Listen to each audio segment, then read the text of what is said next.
இப்போ நம்ம வந்து ஈகிரீசிங் ப்ராடக்ட் உங்களுக்கு எல்லாருக்கும் தெரியும், ஆட்டோமேட்டிக் லூப்ரிகேஷன் சிஸ்டம். இந்த ஈகிரீசிங்க்கு வந்து பார்த்தீங்கன்னா நம்ம கேட்ரிட்ஜ், அதாவது ஈகிரீசிங் ரீஃபில்லிங் கேட்ரிட்ஜ் வந்து நம்ம அறிமுகப்படுத்த போகிறோம். அந்த ஈகிரீசிங் கேட்ரிட்ஜ் வந்து எப்படி பயன்படுத்துகிறோம் அப்படிங்கிறதையும் நம்ம இங்கே டெமோ பார்க்க போகிறோம். இந்த ஈகிரீசிங் கேட்ரிட்ஜ் வந்து சீல்டு இந்த மாதிரி வந்துடும். எங்கேயுமே வந்து பார்த்திங்கன்னா கிரீஸ் வந்து வெளியில் வராத மாதிரி ஒரு சீல்டு பேக்கேஜாக வரும். இந்த சீல்டு பேக்கேஜ் வந்து பார்த்திங்கன்னா இப்போ நம்ம இதில் எப்படி ரீஃபில் பண்ண போகிறோம் அப்படிங்கிற டெமோ தான் இங்கே நம்ம பார்க்குறோம். நைஃப் எடுத்து இந்த பொசிஷனில் நம்ம முன்னாடி கட் பண்ணிடுறோம்.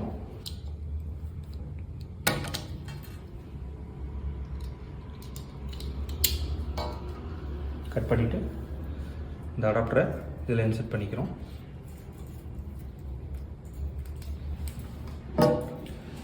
இது வந்து கன்.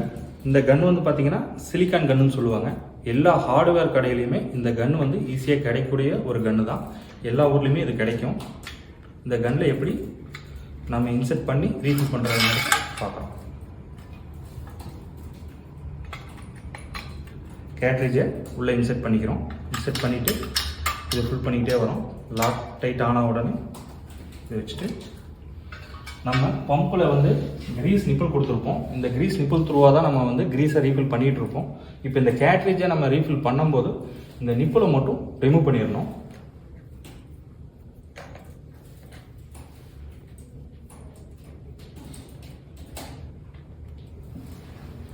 ரிமூவ் பண்ணிவிட்டு இந்த இடத்துல ஏதாவது டஸ்ட் இருந்ததுன்னா அதை க்ளீனாக தொடச்சிடறோம். தொடச்சிட்டு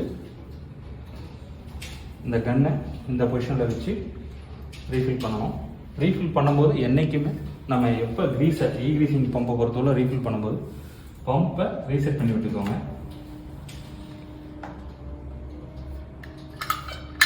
இந்த பொசிஷனில் புஷ் பண்ணோம்னா கிரீஸ் வந்து இந்த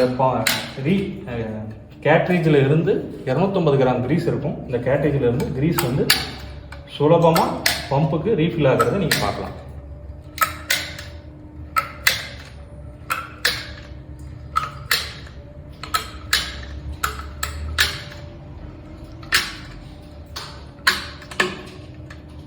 இப்போ இந்த கேட்ரிட்ஜில் இருந்த கிரீஸ் எல்லாமே வெளியில் போயிடுச்சு.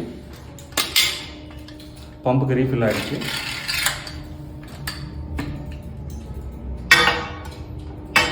இதில் பார்த்தீங்கன்னா தெரியும், இதில் இருக்கக்கூடிய கிரீஸ் எல்லாமே இப்போ நம்ம பம்புக்கு ரீஃபில் பண்ணிட்டோம்.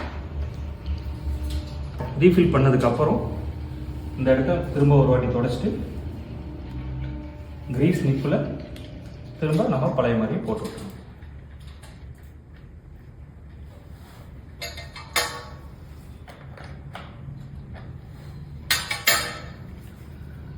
இந்த ஈகிரீசிங் கேட்ரிட்ஜ் நம்ம வந்து ரீஃபில் பண்ணதை எவ்வளோ சுலபமாக நம்ம வந்து பயன்படுத்தி ரீஃபில் பண்ணுறதுங்கிறத நீங்கள் பார்த்துருப்பீங்க. இந்த ரீகிரீசிங் கேட்ரிட்ஜ் வந்து நம்ம எதுக்காக அறிமுகப்படுத்துகிறோங்கிறது மெயினாக இதை நம்ம வந்து ஸ்டோர் பண்ணுறதும் சரி, எங்கேயாவது டிரான்ஸ்போர்ட்டில் அனுப்பி வர்றது, பார்சல் அனுப்புறதும் சரி, நம்ம எப்போ வேணாலும் இதை தேவைக்கு தகுந்த மாதிரி நம்ம ரீஃபில் பண்ணுறதை சுலபப்படுத்திடுறோம்.